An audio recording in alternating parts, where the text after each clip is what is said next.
How are your emotions right now talking about the Pahalgam attack which has happened recently? Violence can only be turned down by greater violence. It is the right time to show them who we are, sir.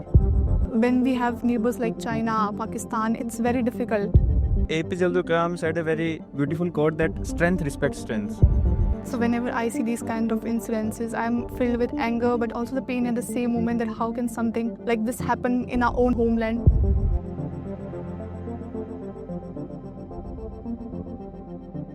We live in the times where the world is constantly on the edge, whether it's Russia, Ukraine, Israel, Gaza, or now Pahalgam attack. We can clearly see that peace is fragile.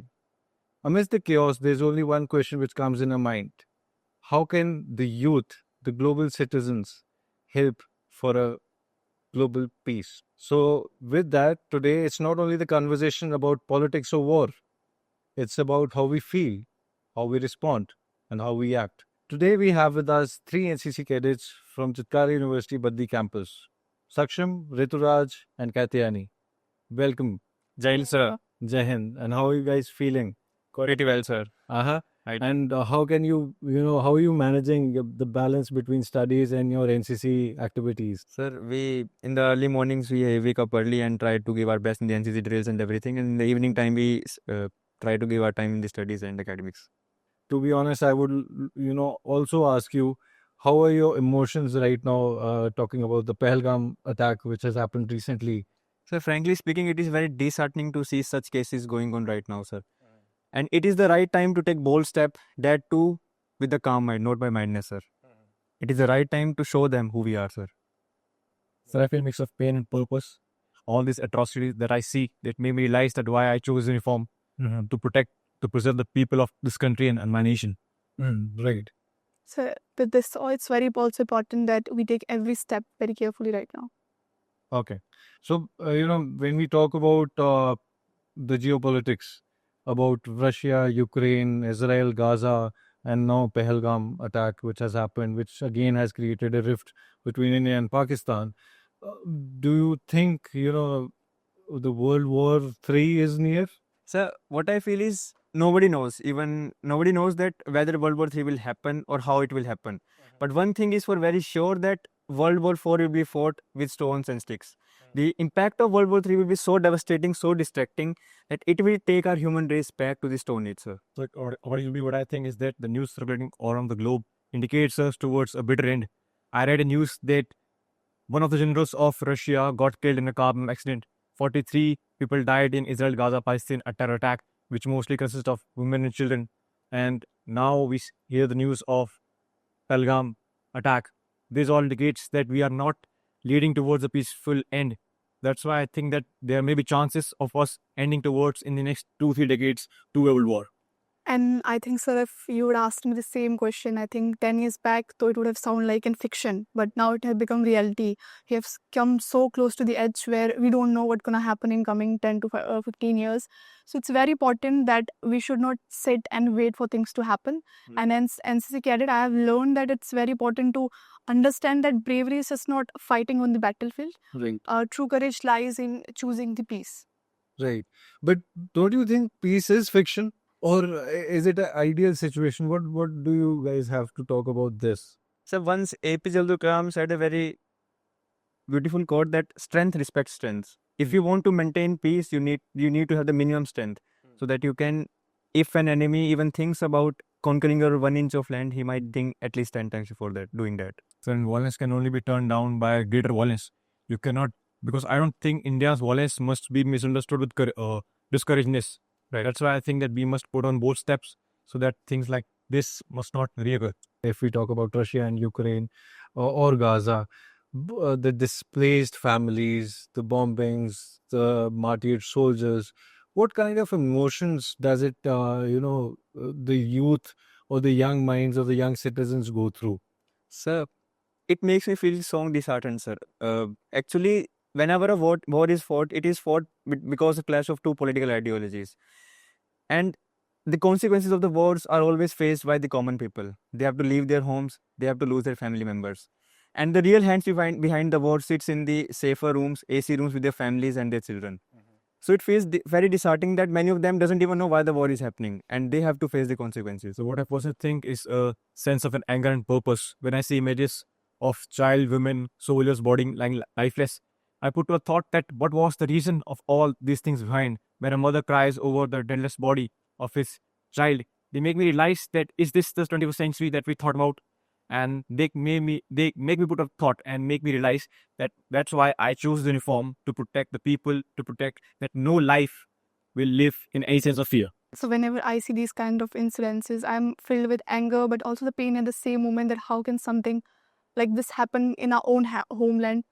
But at the same time, I feel a responsibility wearing this uniform, that it's very important that we aware people regarding wars, peace, and terrorist attack. But with the use of social media, uh, what do you guys think that this generation has it been desensitized by the war? So what I feel is the way Indian media channel depicts warlike situations, they depict it in such a fantasized way that it seems very easy to our youth, and hence they are not able to understand the real consequences of the war. What I feel is war should always be the last option when no other option is working. Right. We must hit hard a country's economy, because I believe a country's economy is it is its backbone, sir. So in spite of having a full-fledged war, we must find indirect ways to put our enemies in pressure. So there was a time when the news channel was the only source of information for us. But now we have social media, and it's a great platform. But it also has helped us to, know the real stories, the ground realities, what's happening in war areas. And I think our generation has become a less sensitive against brutality, because we have seen so much constantly on social media. But at the same time, our generation is the most aware and the responsible also. According to me, social media is like a double-edged sword nowadays. Either you can light a candle or your own house with it. It's up to us how we use it. As a youth of this nation, we must not perceive what the news anchors are feeding it, because mainly they are doing it for the TRP and the views. They are not telling us the consequences of the war, because what war will bring is destruction, no matter you win or you lose. But I think the youth nowadays are not fully aware of that. They are just doing it for the trends and for social media purposes, views. Just taking on a lighter note, the Pakistani Awam, as we say, they've created so many memes around the war Right. that you don't actually feel that it's really a problem. Yes. But though again it's a tense situation. But again, as a layman, I would love to know from you guys who are in the uniform that should a country be dominated by the armed forces like Pakistan army is actually, there's just a face of the president or the prime minister to the map. But when we talk about the army has all the powers there. So what do you guys think? Sir, it is absolutely the injustice to the people living there. The government they have chosen for themselves is not able to make rules for them. Right. They are under their generals, army generals, Right. and they will always think about their own benefit, not about the people's benefit. If we see all the army generals that are officers in the Pakistan army, their children are studying in Harvard universities. Somehow the taxes that they are paying, their citizen is paying, is not going in their hand in return. It is somehow benefiting those generals only, sir. So what I think is that it would be injustice to the people, because according to me, we will end up like Pakistani generals. I read recently that most of the businesses run in Pakistan are by their army official rank generals and their lieutenants, right? And I don't want such things to happen in India, because then will we go on that path? But if we see all around in our neighbors, And that's such a bad thing to say that the army is corrupt there. Right, sir. So, and for us, the armies were most pious players, maybe.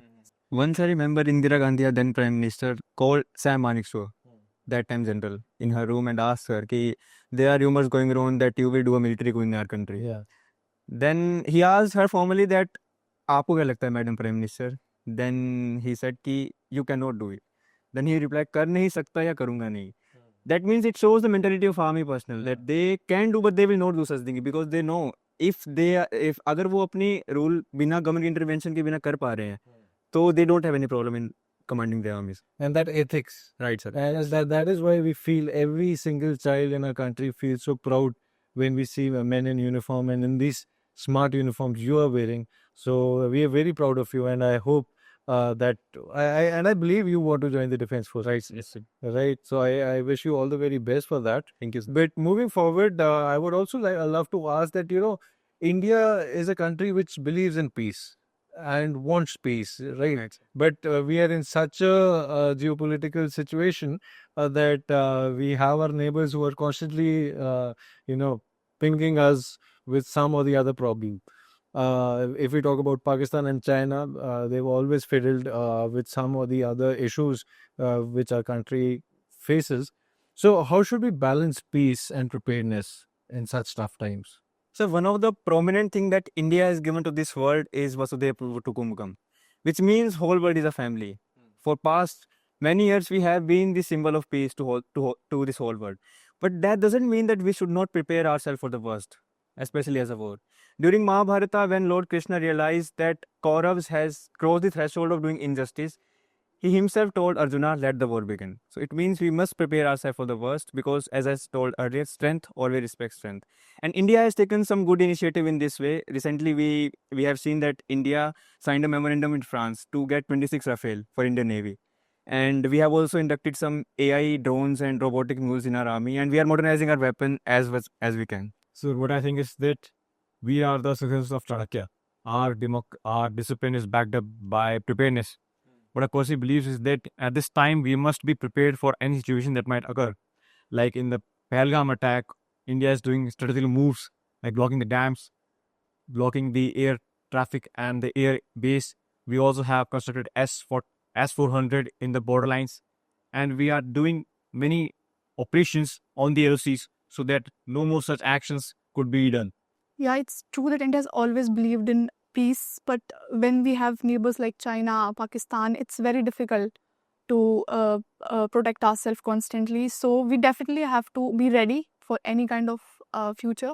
Again, when you talk about Chanakya's thing which you've said, so that preparedness has to be there. Yes, sir. And as NCC students, I would like to know, how do you mentally prepare yourself to, in the light of rising threats and issues which we are seeing around here?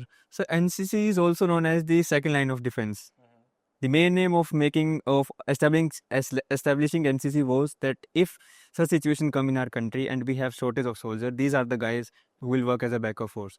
And we have done it in 1962 and 65 wars also by providing medical aid to our injured officers, our injured soldiers. And what I feel is we have been trained about using weapons, about giving first aid, about giving medical aid in our camps that we take part in our NCC training.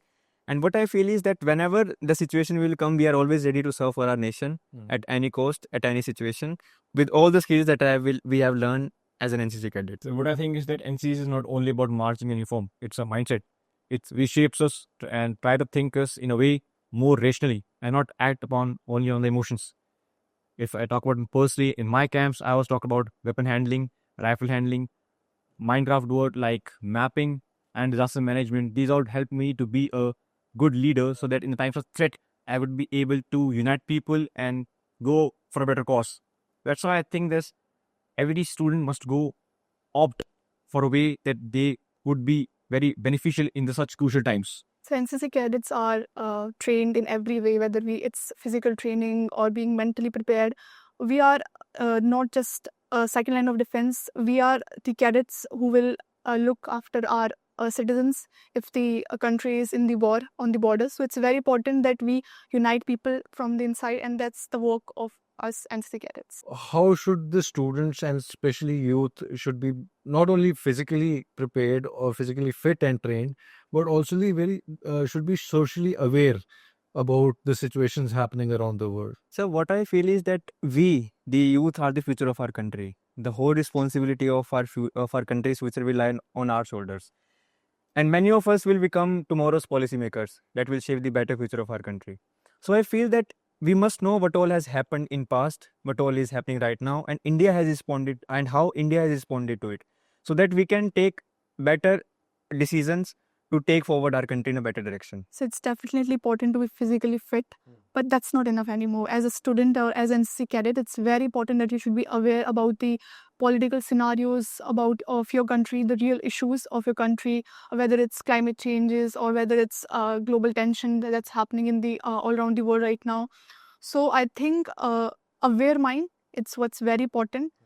If we are aware about our surrounding, if we are aware about a country, we would be able to act because we are also the voters of this country. So it's very important that we choose our leaders wisely also. So what I think is that one must be aware of things that is happening inside his house.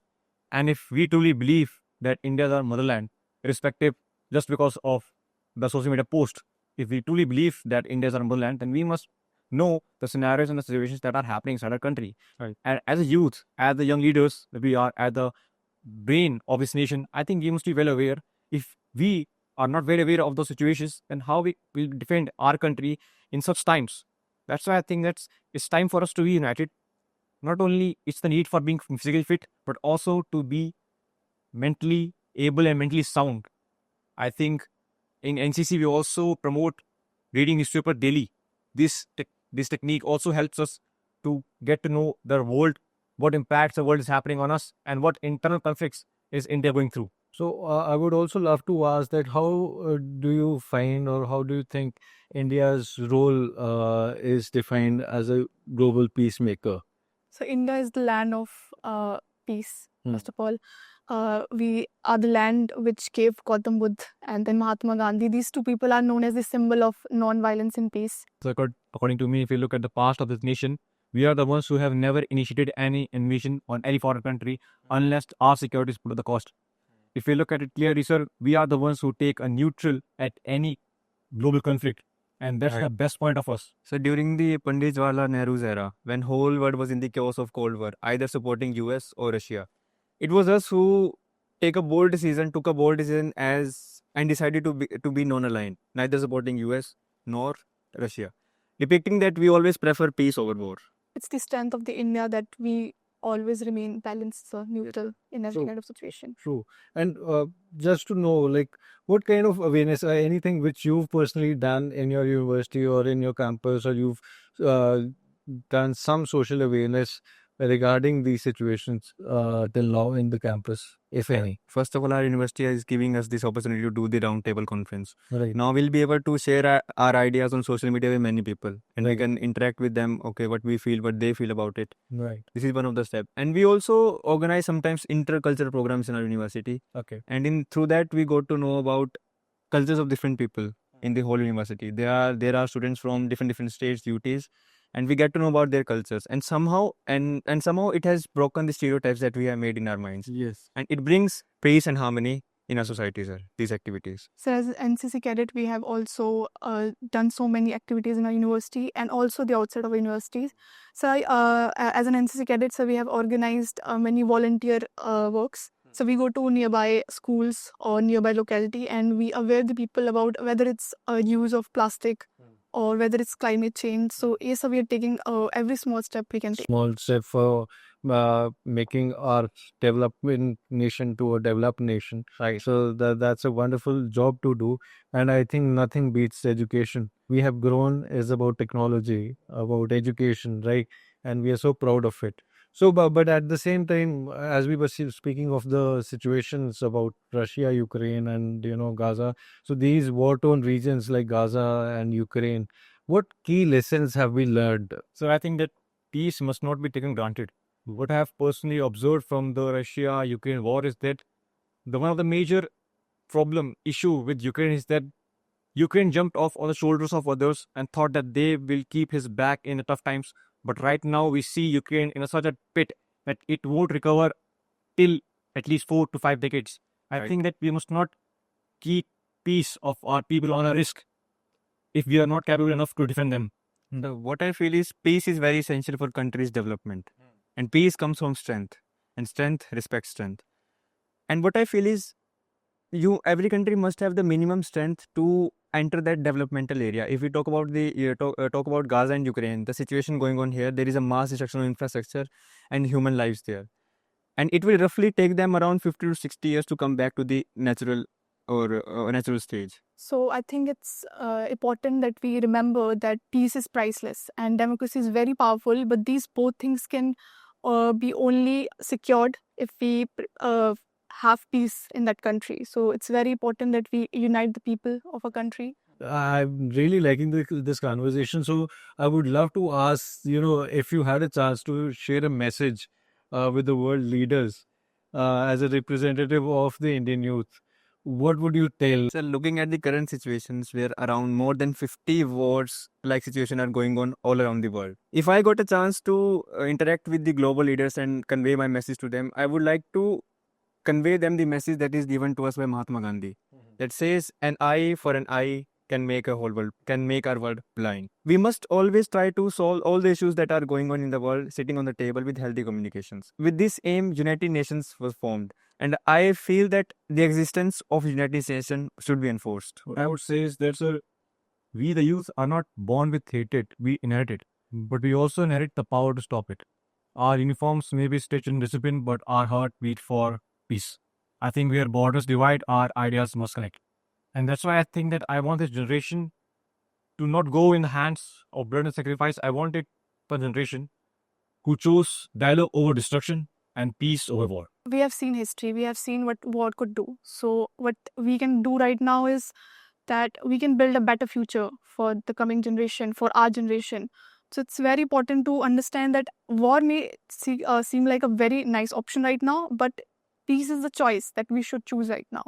And as you're preparing for the Indian Army also, what message would you like to share with our Indian Army soldiers and officers who are serving on the front line? That we are always with them. The every decision that they take, we are always supportive for that. And we are also coming to join them, sir, Oh, in a lovely. few coming years. Lovely. So I would say that if I'm not on the front line, then I will and make others worth citizen, worth protecting, so that they won't have to feel any sort of insecurity, that they know that the people have their back in tough times. Whatever you're doing out there, it's absolutely best. And I would try my best from the inside to do whatever I can do. Perfect. So I remember that line, "Nischay kar apni jeet karo." Right. That means determined to win and victory will always follow. We've had a lot of tense discussion here on the round table. It felt like a conference table in the Rajaji Marg in Delhi. But I would love to ask few questions and I would love if you could act your age as well. So which one's harder, convincing your professor for an extension or convincing nations to stop fighting? Convincing Ashin to need fighting, sir. Right. Pakka? Chitkara professors are very friendly, sir. Okay, perfect. Be honest, do you doom scroll news about war or just skip to memes? No, sir. We take this situation seriously and we try to find out what can we do and what can we do on our hands, sir. So I think we think rationally rather than just scrolling on the social media. That's what makes us different from others. So we just not use Instagram for taking the knowledge. We also use Google. That's a better form of information, I think. Ever feel like your roommate's snoring is louder than war sirens? Exactly, sir. 100% true, sir.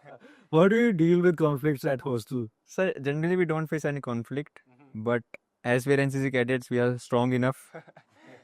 They have everybody as a fear of us. Guys, they are challenging you.